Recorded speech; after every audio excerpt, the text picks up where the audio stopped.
change, and everything is changed, nothing can be held on to the degree that you go with a stream, you see, you are still.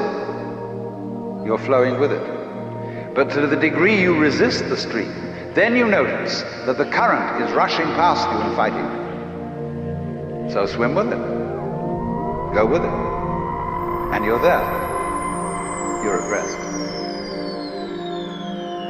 And this is, of course, particularly true when it comes to those moments when life really seems to be going to take us away.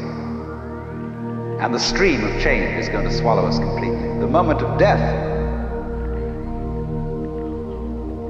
And we think, oh, this is it. This is the end. And so at death we withdraw. Say, no, not that. Not yet, please.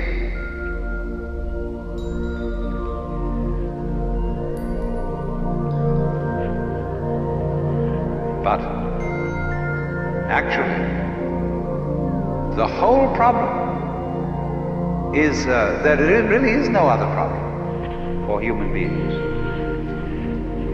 than to go over that waterfall when it comes. Just as you go over any other waterfall. Just as you go on from day to day. Just as you go to sleep at night. Be absolutely willing to die. Now, I'm not preaching. I'm not saying you ought to be willing to die, and that you should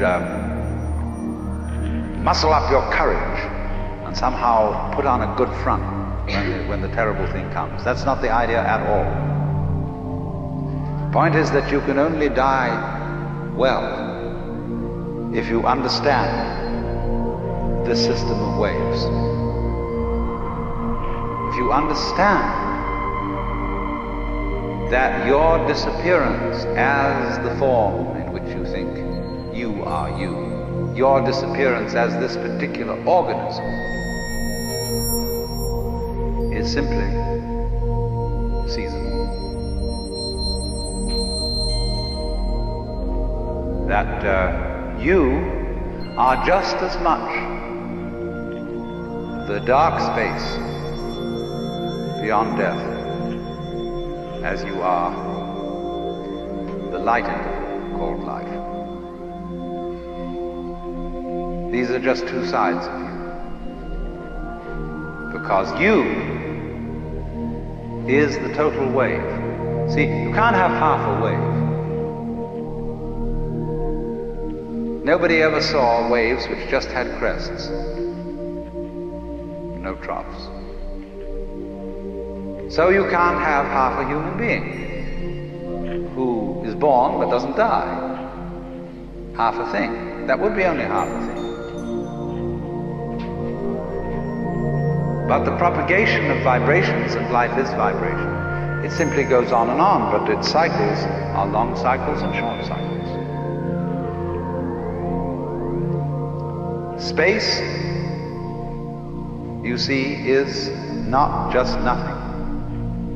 If I could magnify my hand to an enormous degree so that you could see all the molecules in it, I don't know how far apart they would be, but it seems to me they would be something like tennis balls in a very, very large space.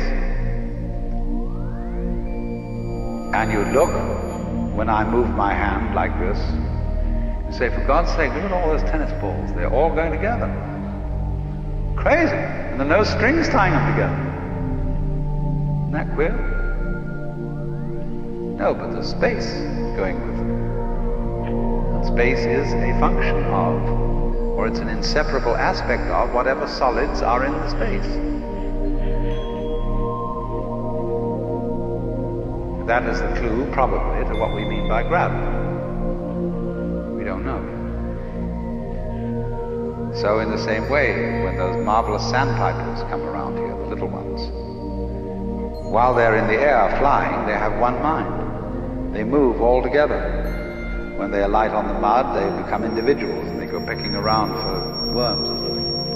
But one click of the fingers and all those things are zipped into the air. They don't seem to have a leader, because they don't follow when they turn. They all turn together and go off in another direction. Amazing. But they're like the molecules in my hand. So then, you see, here's the principle. When you don't resist change,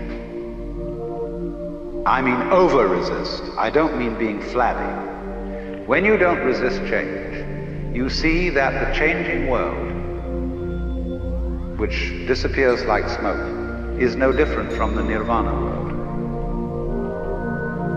Nirvana, as I said, means breathe out. Let go of the breath. So in the same way, don't resist change. It's all the same principle. So the Bodhisattva saves all beings, not by preaching sermons to them, but by showing them that they are delivered, they are liberated by the very fact of not being able to stop changing. You can't hang on to yourself. You don't have to try not to hang on to yourself. It can't be done, and that is salvation.